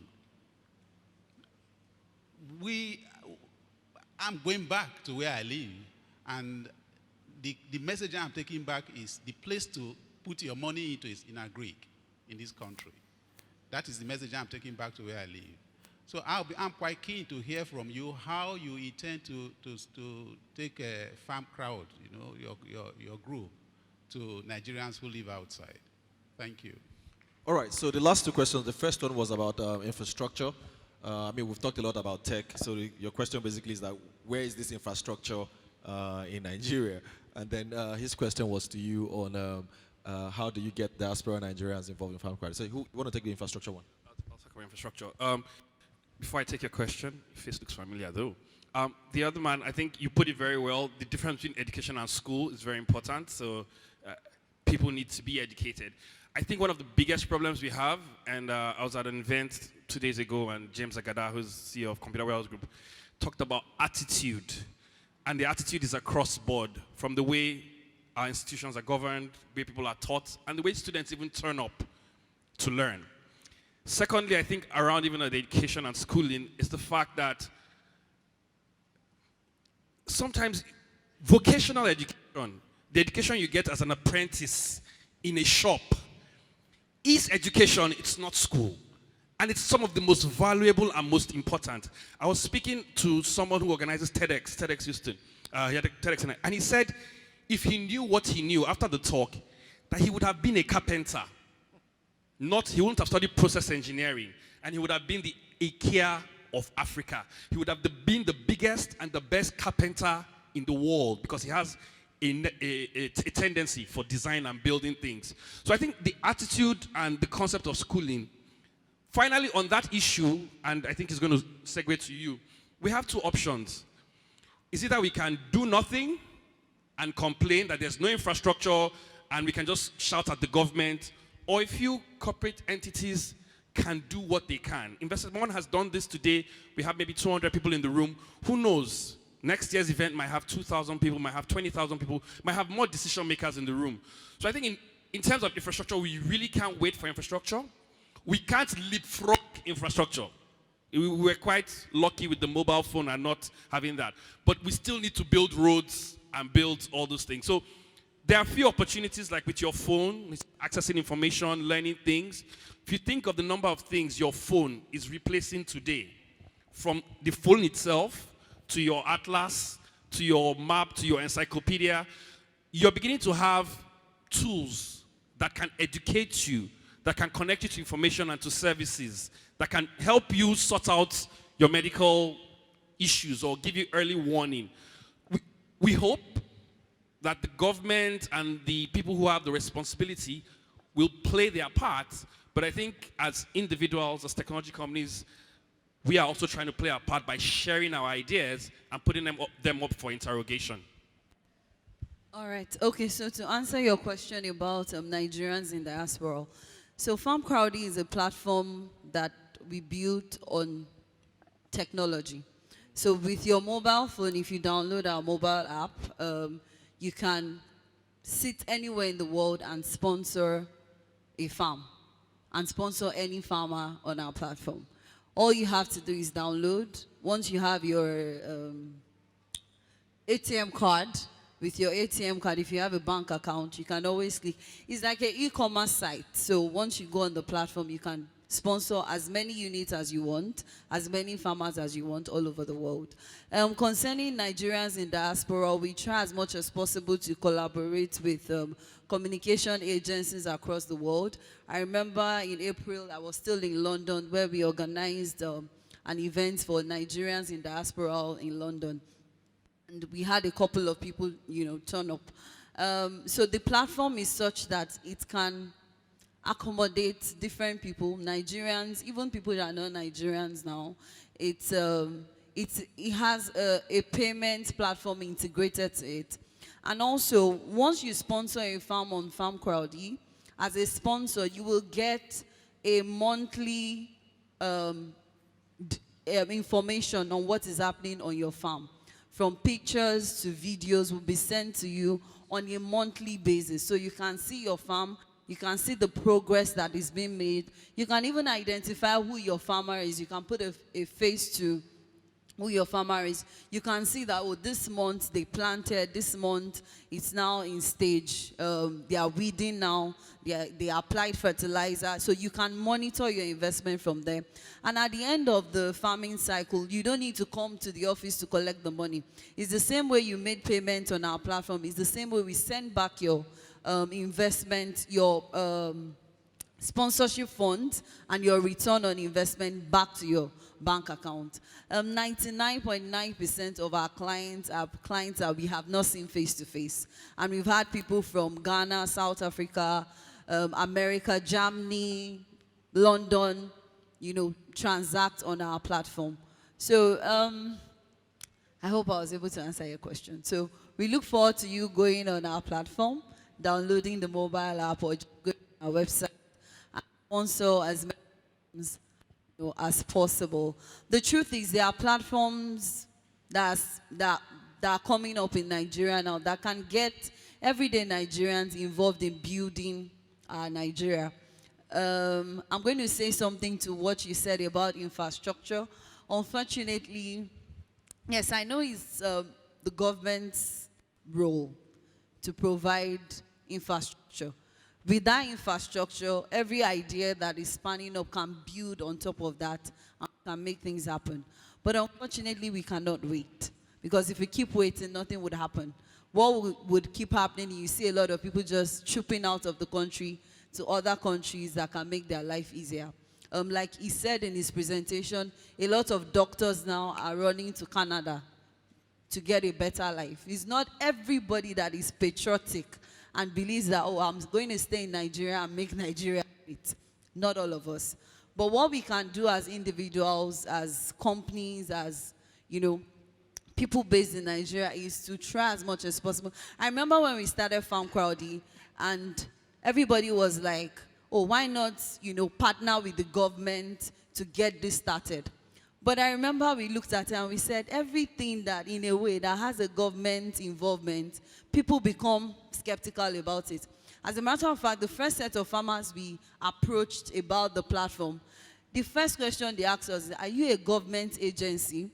Because they've had government agencies come to them, even ask them to register, collect money from them. Some of them register with 10,000, 5,000 naira, and at the end of it, they don't see anything. They see the input, nothing shows up. So the first question they kept on asking us is, are you from the government? And we said, no, it's a private entity. And with that, we were able to sign them up. And still, they didn't believe us until they started seeing truck of seeds, seeing our people get accommodations in their community, see the harvest happen, see us splitting.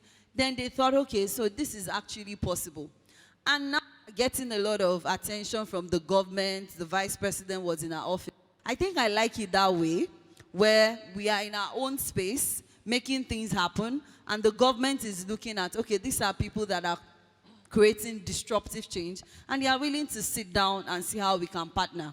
As against you wait for them to get things done, nothing happens, then at the end of the day, we sit down and complain that this government is not good.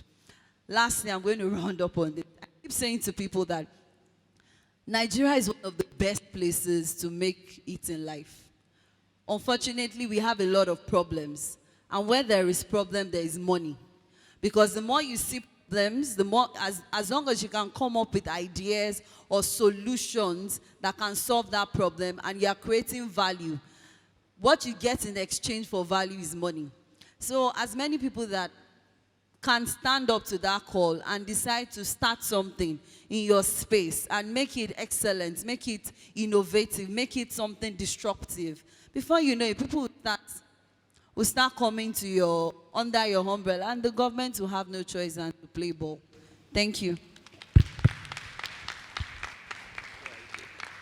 Just as we were saying that, I nearly said something that I thought I should share here. He said that in as much as infrastructure is important, one of the most important things is us. And that's what everybody here currently has. And of course, investment one, I believe, brings to the table. So we've come to the end of this session. So I must thank our panelists once again. I don't mind, can you just give them a round of applause again? All right.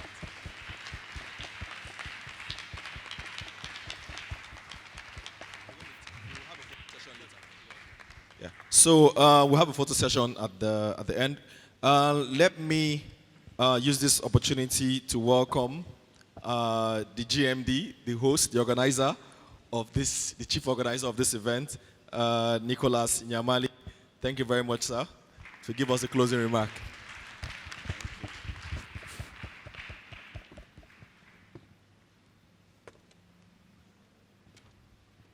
It's a pleasure to be in front of all our distinguished guests this morning. We made a promise we'll be out of here by 12, and I'm happy we're on track to do that. Before we close, I thought it would be appropriate to just say a few things and to round up the wonderful session we've had and then to give a vote of thanks. Investment One is celebrating 10 years of innovation and excellence. The story of Investment One started with a vision. And that vision, I think, was appropriately described by my late boss, the former MD of GT Bank, Mr. Tayo Aderinoku, of blessed memory, where he said that a future for our country with an emerging middle class that would require the services of a partner to manage their investment. And that is the story that bettered the company today known as Investment One. But underlying that vision is a simple principle. And that principle is envision the future and prepare for it. From all that has been said this morning, it is clear that what we've tried to achieve today, particularly in picking the topic, ideas that shape the future, is allow each and every one of us look ahead and envision a future and ask ourselves a very important question. Am I prepared for that future? Indeed, I said to myself, I want to look 10 years ahead as an individual, as a company, prepare for the future. We've heard so much today from our different experts, and indeed, like you would identify, we got experts in 5 sectors to just share their views on the future. The whole idea being, rather than getting one person speaking in this area of expertise, let's get views on sectors that we thought apply to most of us. So it's banking and finance, technology, agriculture, entertainment, and healthcare.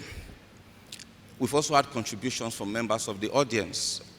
I will try and avoid the debates about education because that became a big topic. But I think underlying all that we heard this morning is technology is the biggest catalyst for change in the future. Across the different fields, so healthcare said it's technology, entertainment said it's technology, banking says it's technology, even the technology man says technology is the main thing, right? And so looking at all of this, I just want you to reflect. I had a few things to share about the past, but I will let them go.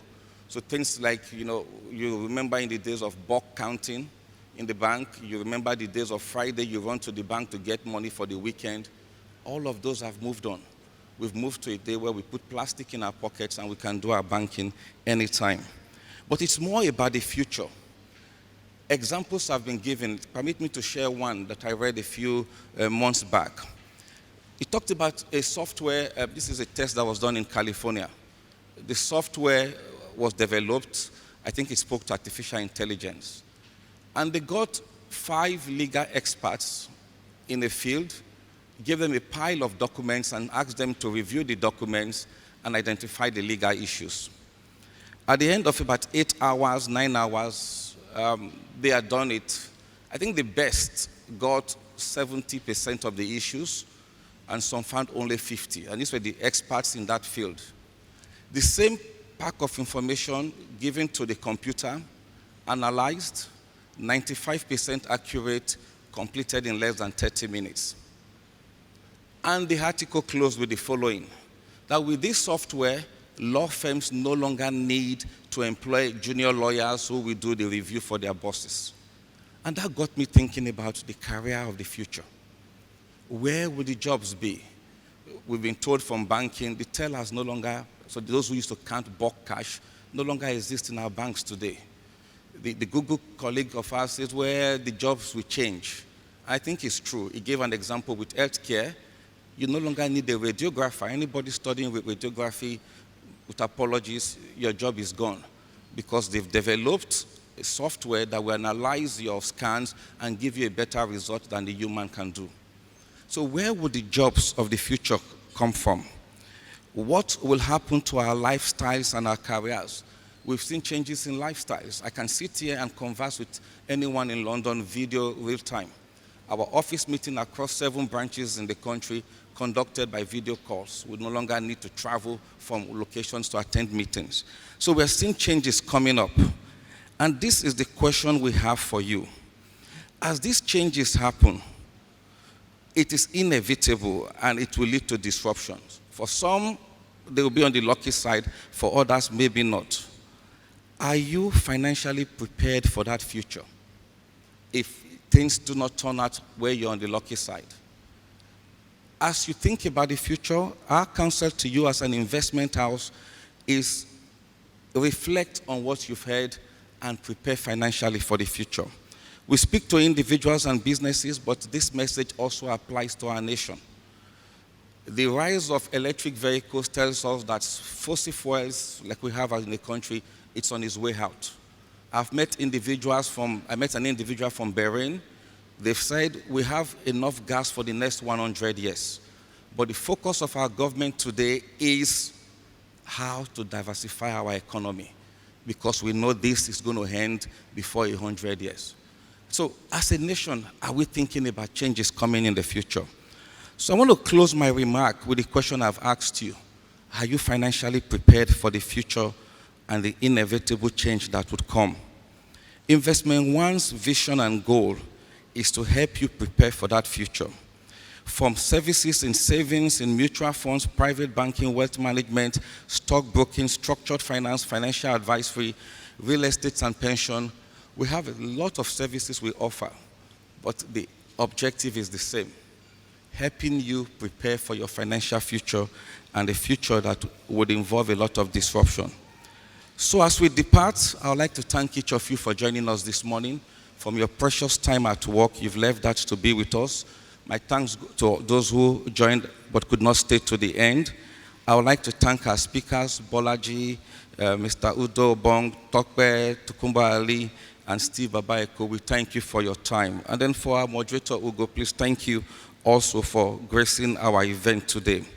My thanks also goes to the organizers, the staff and management of Investment One, and very, very much our directors and shareholders who have supported us throughout this journey.